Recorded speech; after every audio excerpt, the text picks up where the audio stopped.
لا ندري عنهم أي شيء، هم ليبيون امتلكوا السلاح ويكونون جبهات، ليست عندنا معلومات عن العدد ولا عن الإيديولوجيا ولا عن القيادة التي تقود هذه الجماعات، وأتكلم عن كل تراب الليبي.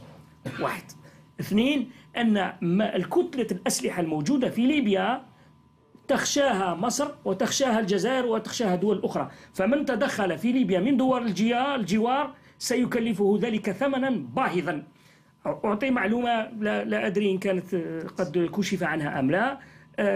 نحن نعرف أن الإمارات أو مصر تدخلتا كما صرحت بذلك الولايات المتحدة وضربتا مطار طرابلس، طبعا بإعاز من من؟ بإعاز من إسرائيل.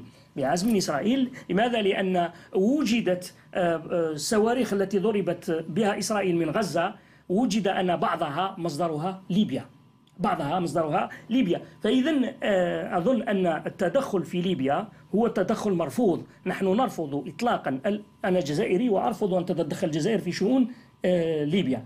الإخوة الليبيون هم الذين يقررون مصيرهم بأنفسهم. إذا أرادت فرنسا أن تتدخل فلن يمكن أن يكون ذلك التدخل بمعزل عن سلطة شرعية في ليبيا، ولن يكون لتأييد جناح ضد جناح آخر. أقول أن هناك سبب آخر يملي على فرنسا التدخل، وهو احتدام الصراع بين الصين وأمريكا والدول النامية في منطقة إفريقيا.